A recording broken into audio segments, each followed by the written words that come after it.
Here at UCLA with Coach Fizdale. And Coach, this is your home. Yeah. We're back in your home. What kind of emotions come up for you with this Knicks team here in Los Angeles? Oh, it's my whole basketball world was shaped here, especially in this gym. We played a lot of pickup games in UCLA growing up when they would let us, the older guys would let us. But, and obviously I run around these streets my whole life. I know every inch of this place. And so, when you come back and, you're going to have about 20, 25 people in the crowd with tickets and all of that, to know you're the head coach of the Knicks coming back to LA, that's pretty cool. You've talked about how you're a basketball romantic. Here you are in the house that John Wooden built. You're the head coach of the Knicks. How does that resonate with you when this comes together? Well, the Wooden teams and, a lot of those UCLA players that came out underneath Coach Wooden, they really, we looked up to them. And everybody wanted to win because of John Wooden's teams. That was just part of the deal. And, I was saying earlier, I was lucky enough to meet him once, and what a presence, what an honor that was to meet him. I still have a lot of autograph stuff that he, signed for me that day that I've held on to and cherished. And his impact on LA basketball in general and basketball overall has stuck with me.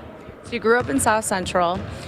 Tell us how that growing up, what was that like for you, and how has it sort of shaped who you are today?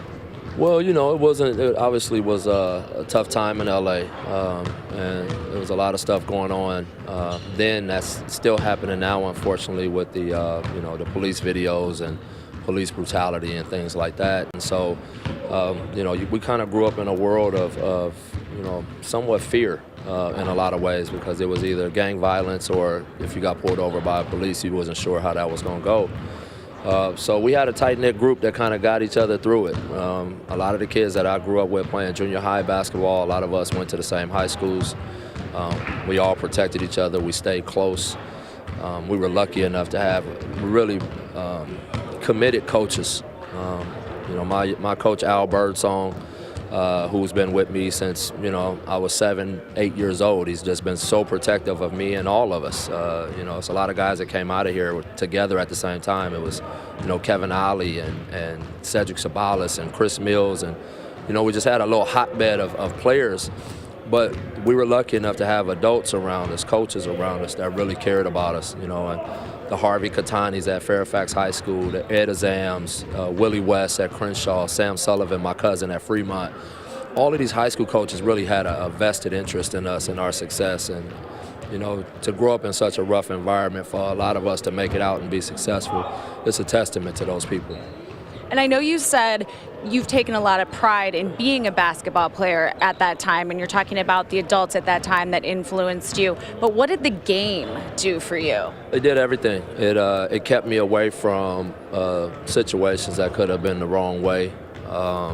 It kept my mind away from things that, were going on around us at the time. Whether it's a friend that's getting killed, or, a buddy's going to prison for something, or, anything like that. A friend's parent ODs. As a kid, you just didn't want to have to think about that stuff, and basketball was my escape for that. And so that's why I said we always had a place to go with people that our parents trusted, to go get away from that kind of stuff. And I was just really lucky to have that. And I know you said in the past, too, that you really appreciate the fact that you have a platform to influence some of the people around you now in the game and be a good influence. What does it mean to be the head coach of the Knicks back in LA doing what you love still? It's huge because, I'm very close to a lot of people here still, and it's a lot of young people that's coming up in LA that, I know their uncles and their aunts and so to show them that, it's possible that you can come from something and really turn into something, that you've been dreaming about. That's a real thing. And, for me being the head coach of the New York Knicks, for my family to see me coming back into the Forum with this team, a storied team, it's just an honor, and I don't take it light. And Coach, before I let you go, I do have to ask you one question. So we've got some awesome pictures of you They're pretty great from Natasha, but you were wearing a Spurs jersey in one of those That shots. was my junior high What? team. Okay. Our junior high team, and that's our junior high team. We were called the B&B Spurs. Okay. And our rivals was this crosstown team called the K&E Bulls. And so I had to wear the Spurs jersey, and I'm sure Pop would love to hear this one. But that was our team. All of us came through there. Like I said, those guys I named, Cedric Sabalas, Chris Mills, Kevin Ollie, myself, we all played for the B&B Spurs. And so, yeah, I had to rock. And I was wearing, then I thought I was Isaiah Thomas was who I thought I was at wearing number 11. I think that picture y'all got was a 7th grade picture or something. It's terrible. The prom look was pretty good too.